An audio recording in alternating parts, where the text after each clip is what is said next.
Olá pessoal, bem-vindos a mais uma aula sobre espectroscopia vibracional. Nessa aula número 4 nós vamos falar sobre as representações irredutíveis vibracionais que são ativas no infravermelho e que são ativas também no Raman. Então na última aula nós descobrimos como calcular a representação irredutível associados aos graus de liberdade, né? E eu falei na última aula que essa representação redutível ela está associada com os movimentos tanto de translação, quanto de rotação, quanto de vibração, todos eles combinados. Então a gente pode chegar nessa expressão, né? O sigma associado à representação 3n, né, dos graus de liberdade, é a somatória da translação, rotação e da vibração. Para a gente descobrir a vibração, nós temos então que descontar dessa representação redutível associado aos graus de liberdade, o de translação e de rotação. E como nós vamos descobrir quais são eles? Bem, nós podemos olhar para a tabela de caracteres do grupo da molécula que nós estamos analisando. No caso do CO2, apesar dela ser do grupo D infinito H, nós podemos fazer as análises dela, análise vibracional, diagramas de orbitais moleculares no grupo D2H, que é o que nós vamos utilizar então para poder fazer as análises. Para a gente descontar essas translações e rotações, nós vamos focar nas funções lineares, tá? Nelas nós temos aqui as rotações e as translações. X, Y e Z estão relacionados às translações, tá? Então, o sigma, a representação irredutível de translação, seria a somatória de cada uma desses três caracteres. Então, B1U, referente à translação ao longo do eixo Z, B2U, translação referente à coordenada Y, e B3U, com relação à coordenada X. As rotações seriam RZ, RY e RX, que seria então B1G mais B2G mais B3G, que seriam os caracteres associados a essas três rotações. No caso de uma molécula linear, nós vamos eliminar a rotação em Z, porque como nós vimos, a rotação em Z não altera a posição atômica. Então, para a gente não vai fazer nenhuma diferença essa rotação ao longo do eixo Z. Como consequência, então, a representação irredutível de vibração vai ser a representação irredutível dos graus de liberdade, menos de translação e de rotação. Então, simplesmente vai diminuir, tá? No final das contas, nós teremos que as vibrações, as vibrações da molécula de CO2 estão representadas pelo caractere AG, B1U, B2U e B3U. No caso da água, de novo, nós vamos focar aqui nas funções lineares e vamos analisar aonde tem, para translação, X, Y e Z.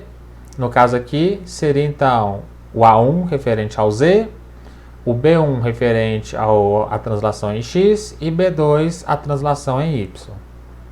E Rx, Ry e Rz para os movimentos de rotação. Como é uma molécula que não é linear, nós vamos considerar a rotação em Z, então temos o A2, B1 e B2 associados a essas rotações.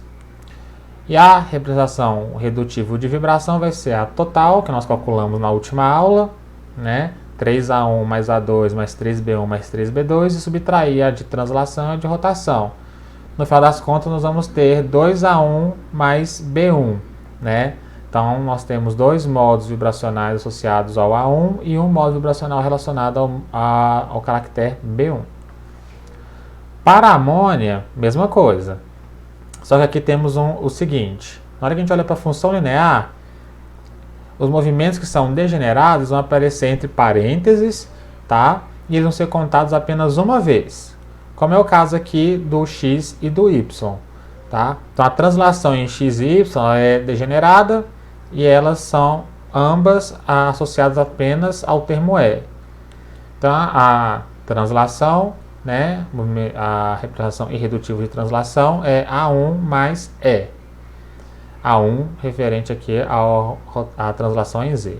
E a rotação acontece a mesma coisa, que a rotação em Z ela é associada ao caractere A2, enquanto que a rotação em X e em Y é degenerada, tá? Entre parênteses, então a gente conta uma vez só. Então a rotação é A2 mais E.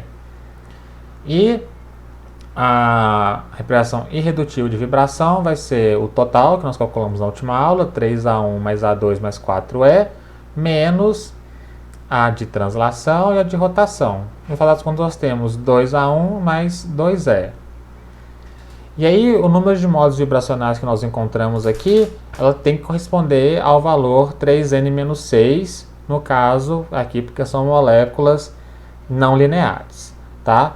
Lembrando que o caractere é duplamente degenerado, então ele está associado sempre a 2 movimentos de vibração, e se aparecer o caractere T, né, ele é triplamente degenerado, então está associado a 3 modos de vibração. Então, para a água, 3N-6 dá 3, cada A e B corresponde a um modo vibracional, então 2A1 mais 1B1. Então, os 3 modos de vibração estão associados aqui. E no caso da molécula de amônia, 3N-6 dá 6, então 2 associados ao A1 e 4 associados ao termo E. Né? Já que são 2 termos E de vibração, são 4 modos vibracionais associados a eles. E como descobrir quem que vai ser ativo no infravermelho e quem que vai ser ativo no Raman? Então, para a gente descobrir quem que vai ser ativo nesses 2 modos, a gente vai olhar para os operadores. O operador é aquela operação matemática, né, que está trabalhando na equação de Schrödinger, né, do estado fundamental e do estado excitado. No caso da espectroscopia na região do infravermelho, nós estamos, na hora que a gente excita, a gente varia ali a energia cinética devido à movimentação dos átomos, né? E a velocidade do átomo, se a gente for fazer uma representação matemática, né, só depende da variação da coordenada x, y ou z em função do tempo. Então ela tem uma dependência linear com a energia do sistema, né? Ou seja, os nossos modos vibracionais ativos no infravermelho são aqueles que têm dependências com as funções lineares x, y e z. Já quando nós vamos para a espectroscopia Raman, aí nós temos duas coisas acontecendo ao mesmo tempo, né? Temos o acoplamento vibrônico, né, que é a vibração acontecendo junto com o espalhamento. Então nós temos dependência com uma direção, com a variação de uma direção, ou seja, x, y, z. E o espalhamento ele é um processo que depende também da polarização da molécula. Então nós temos que ter esses 2 fenômenos acontecendo ao mesmo tempo. Ou seja, então temos dependência com 2 componentes, que é a energia cinética e a polarização. Então, com isso, nós temos que analisar agora não as funções lineares, mas sim as funções quadráticas, tá? Porque o composto pode ter variação de energia cinética na direção x e polarização ao longo dessa direção também.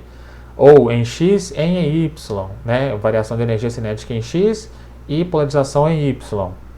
Então, qualquer que seja as funções quadráticas associadas àqueles caracteres ou combinações delas, então como às vezes aparece x2 menos y2, que nós lá então associamos com o orbital dx2 mais y2, ou as funções quadráticas z2 menos x2 menos y2, que nós associamos ao orbital dz2, e assim por diante, tá? Então funções quadráticas ou combinações de funções quadráticas associadas àquele termo tornam aquele caractere, se tiver uma vibração associada a ele, ativa no Raman.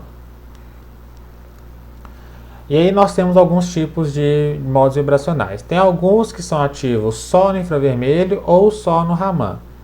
Então existem alguns caracteres, dependendo do grupo de ponto da molécula, que vai ser ativo só em um ou só em outro. Vão ter modos vibracionais que vão ser ativos nas duas espectroscopias, né? Então pode acontecer de uma molécula ter todos os modos ativos no IV e ao mesmo tempo no Raman, ou só alguns no IV e só alguns no Raman e alguns ativos nos dois, tá? E podemos ter também alguns modos vibracionais que vão ser totalmente inativos. eles têm a prerrogativa de ser um modo vibracional, mas eles não entram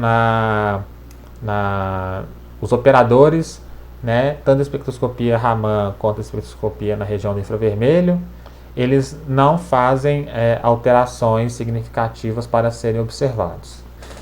Então vamos analisar aqui o caso do CO2. Então, a representação irredutível de vibração é AG mais B1U mais B2U mais B3U. E agora nós vamos analisar quem são os ativos no infravermelho e quem são os ativos no Raman. Ativos no infravermelho serão aqueles associados às componentes X, Y e Z das funções lineares.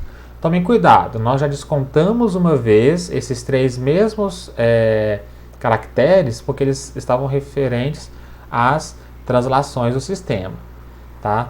Mas eles também vão estar associados, depois que nós descontarmos eles, aqueles que permanecerem na representação irredutível vão estar associados com as vibrações ativas no infravermelho. Então esses três modos aqui, eles são ativos no infravermelho. Nós vamos ver quais deles ainda permaneceram no modo vibracional, na representação redutível do modo vibracional dessa molécula.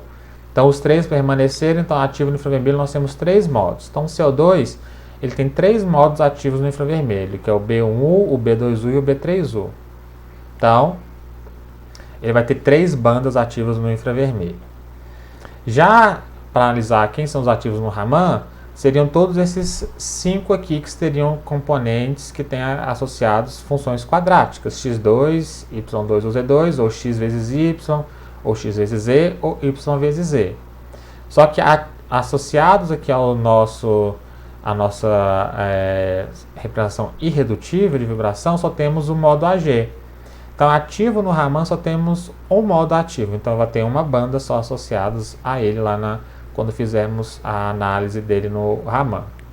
Então, para a gente poder entender melhor porque alguns deles serão ativos ou inativos no infravermelho e no Raman, vamos analisar eles, cada um desses modos, e ver o que está acontecendo com o momento de dipolo. O momento de dipolo ele é o crucial para uma molécula ser ativa no infravermelho, porque ele tem que ser alterado no momento da transição. Então vamos pegar aqui o primeiro modo, que é o modo que é associado ao termo Ag. Esse termo Ag ele que é o mais simétrico do grupo, né, do grupo de ponto da molécula, associado com a vibração simétrica do CO2.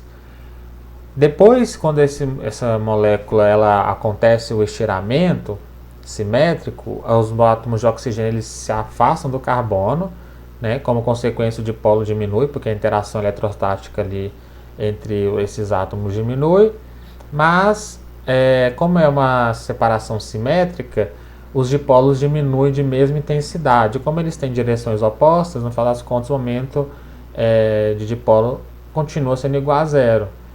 Por isso esse modo não é ativo no infravermelho, tá? Porque a variação foi nula entre a posição inicial e final após a excitação. Então, estiramento simétrico não altera o dipolo, ele vai ser inativo no infravermelho. Ele é ativo no Raman porque é uma situação que permanece, que a molécula se torne polarizável. O modo B1U é o modo de estiramento assimétrico.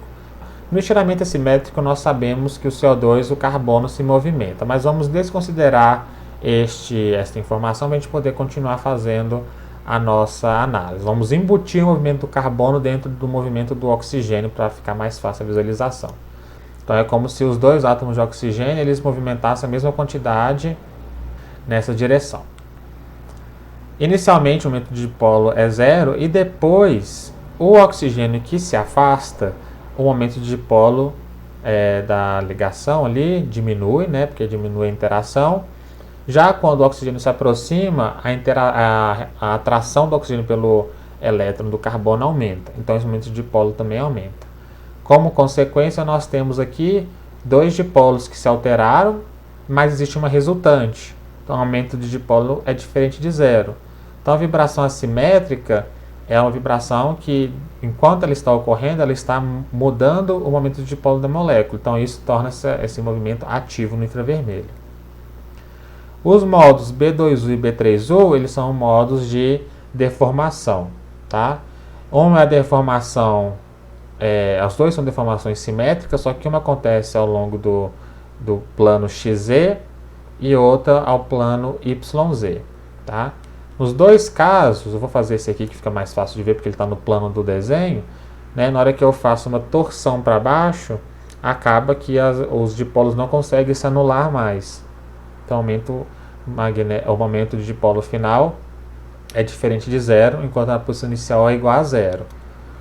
A mesma coisa vai acontecer aqui, só que o momento de dipolo vai estar na direção aqui, entrando no plano da projeção. Então são duas deformações que alteram dipolo e são ativas no infravermelho. E como eu disse em umas aulas anteriores, é difícil nós conseguirmos analisar a atividade no Raman, porque ela depende de muitos parâmetros e não apenas do momento de dipolo. Então aqui nós temos os espectros, né? O Raman e o espectro infravermelho do CO2. Então aqui é possível perceber a banda associada com o estiramento assimétrico do CO2. E aqui nós temos a banda de deformação. Elas são degeneradas, porque o movimento é exatamente igual, só muda o plano XY por XZ. E acontece essa quebra da degenerescência aparente, aparecendo em dois modos que não são termos, por exemplo, o termo E, né? Porque nós colocamos isso num subgrupo, né? Se nós estivermos analisando essas deformações lá no grupo D infinito H, vocês vão ver que ela vai cair num dos caracteres com a letra E. Aqui embaixo nós temos a vibração simétrica, e ela aparece como duas bandas, não é porque são dois modos diferentes, é porque é um fenômeno muito estudado para o CO2, que ele tem uma ressonância que acontece no Raman, que faz com que apareçam duas bandas, tá? Mas se não tivesse essa ressonância, deveria aparecer uma banda com energia, com a frequência intermediária entre essas duas aqui. Diferentemente do metano na primeira aula, que foi feito o espectro no estado gasoso e tinha aquelas bandas satélites, né? Aqui nós não vamos ter isso porque foi feito no CO2 no estado condensado, no CO2 no estado sólido, no gelo seco. Então por isso que a banda parece mais larga, porque o que deveria ser aquelas bandas satélites, elas ficaram muito mais restritas, então elas se sobrepõem. E aqui também acontece a mesma coisa. O Raman ela praticamente não aparece. Inclusive o Raman tem que ser feito no estado sólido, porque no estado gasoso é muito difícil de ter sinal sendo coletado a 90 graus. Vamos passar agora para a análise da água. A água ela tem aqui como os modos vibracionais 2A1 mais B1.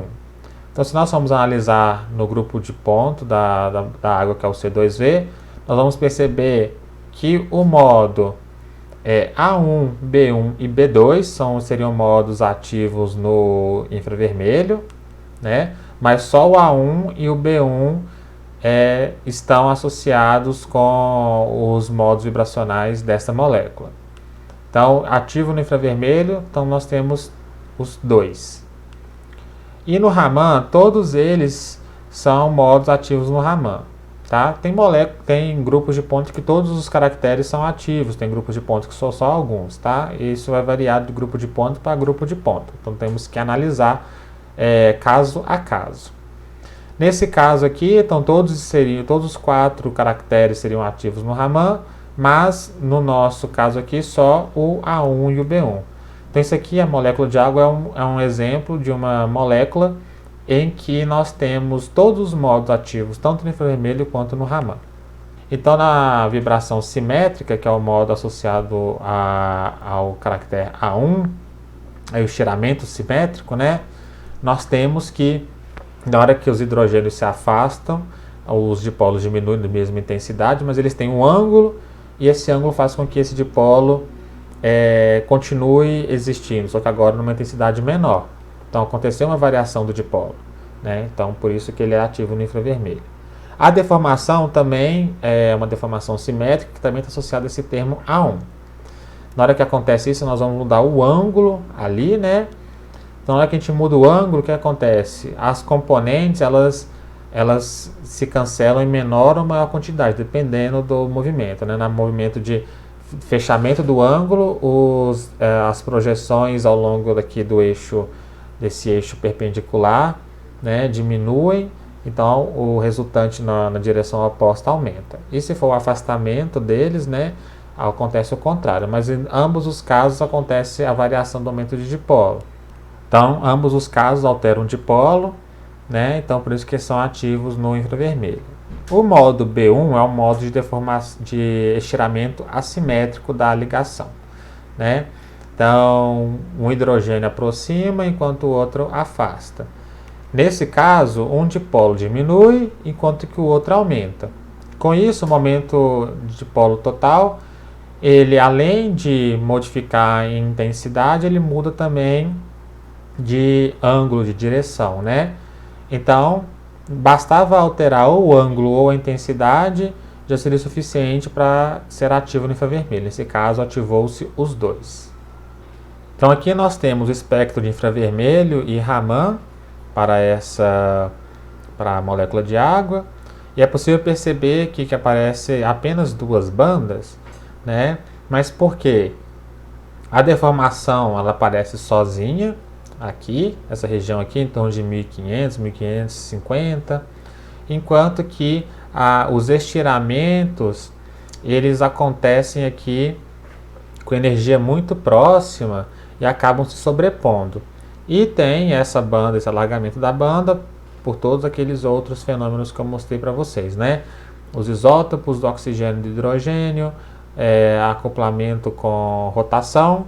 E no caso da molécula de água, elas acontecem também interações muito fortes. E as interações de hidrogênio, elas acabam também alterando a massa efetiva, tá? Então, uma molécula de água que está interagindo com muitas moléculas de água, ela acaba tendo uma massa efetiva muito grande e a vibração, ela acaba se alterando, tem uma energia, uma frequência menor. Enquanto que outros acabam fazendo o contrário, tendo poucas, né, interações, acabam tendo energia igual à energia inicial. Então, por isso que essa banda se alarga. No Raman é possível perceber melhor essas duas bandas, porque aparece um pico, né, e depois uma coisa parecida com um ombro aqui, né, para poder mostrar que são duas bandas se sobrepondo. E a intensidade da deformação aqui ela é bem pequenininha. Tá? Tudo isso está relacionado com a polarizabilidade da molécula em cada uma dessas situações. E aí, como eu disse, né, a banda larga, efeito de rotação, isótopos e da ligação de hidrogênio, porque esse espectro foi feito com a água no estado líquido, no estado condensado. Então, tem muitas ligações de hidrogênio envolvidas ali nessas moléculas. Para o caso da amônia, nós temos então ativos no infravermelho, os modos A1 e o E, e por coincidência são dois modos ativos, são dois modos aqui na nossa representação irredutível da vibração, então todos eles serão ativos lá.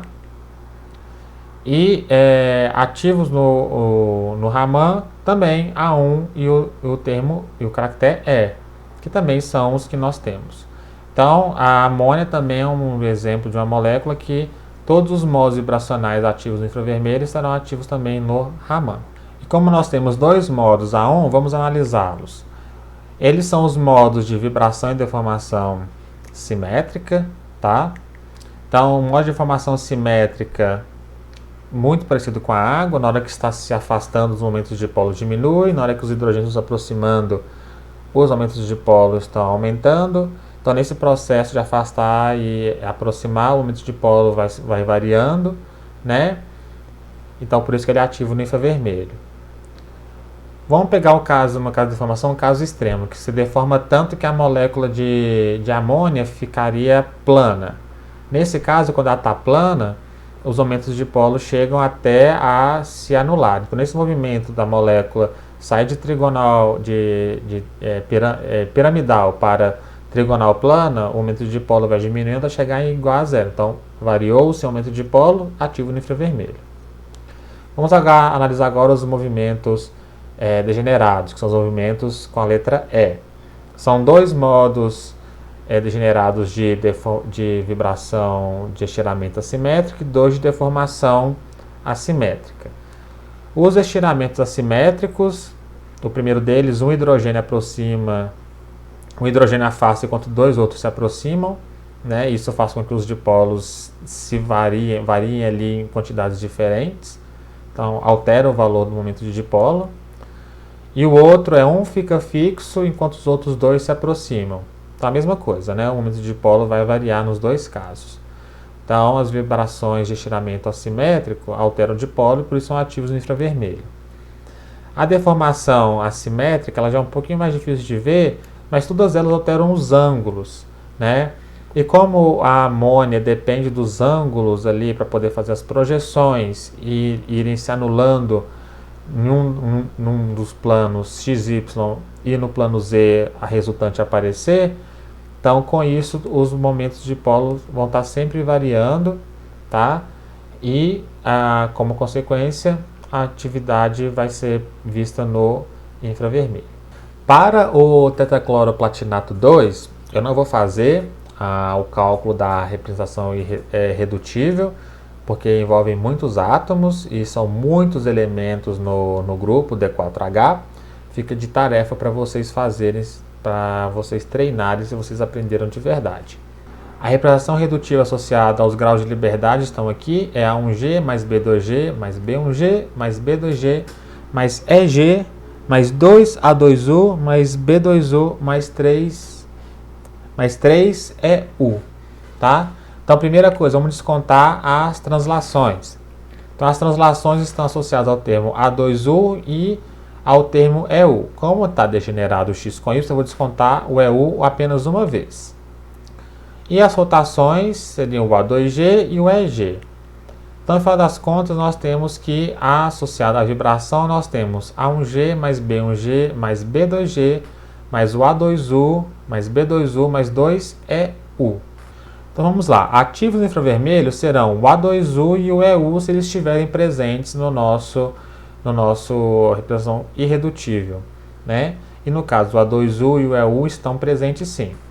Então, ativos no infravermelho, A2U mais 2EU. Associados ao Raman, nós temos aqui o A1G, B1G, B2G e EG, mas presentes no nossa representação irredutível, nós temos o A1G, o B1G e o B2G apenas. Então, eles serão os modos ativos no Raman. E o B2U, que está faltando, ele vai ser ativo aonde?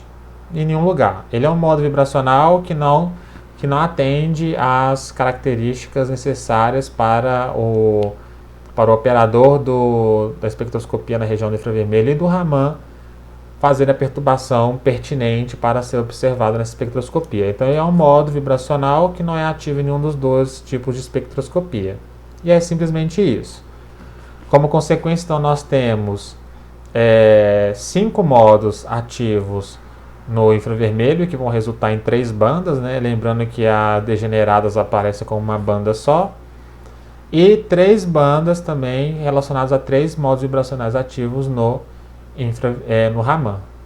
Então vamos destrinchar esses modos ativos no infravermelho e no Raman. Primeiro no infravermelho. O modo A2U é esse modo aqui de deformação assimétrica, né? Enquanto a platina está indo numa direção, os 4 átomos de cloro estão indo para outra. Tá? Isso faz com que o complexo, inicialmente os dipolos se anulassem, mas na hora que essa platina, vamos supor que ela está subindo e os 4 cloros baixando, faz com que apareça uma resultante ali. Isso altera o dipolo, que faz com que seja ativo no infravermelho. Já os modos EU são 2 modos de estiramento e 2 modos de deformação. Vou apresentar um deles apenas, porque o outro, consequentemente, também vai ser parecido, né? O primeiro aqui é o modo de estiramento assimétrico, né? Que nós temos os 2 cloros se aproximando e 2 se afastando. Com isso, os dipolos que se afastam diminuem, os que se aproximam, eles aumentam, né? Isso altera o dipolo. E aqui nós temos um modo de deformação também. Esse modo de deformação ele também é assimétrico, quando dois cloros diminuem os seus ângulos, outros dois estão se afastando, aumentando o ângulo entre eles. Isso faz com que apareça uma resultante aqui. Tá? Então, por isso que ele é ativo no infravermelho. Agora vamos ver por que esses aqui são ativos no Raman, por que eles são inativos no infravermelho. O modo A1G ele é um modo de vibração simétrica.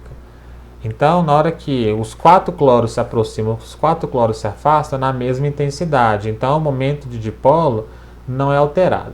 Apesar dessa molécula ela ser o extremo do composto polar, que é um complexo que tem carga, né?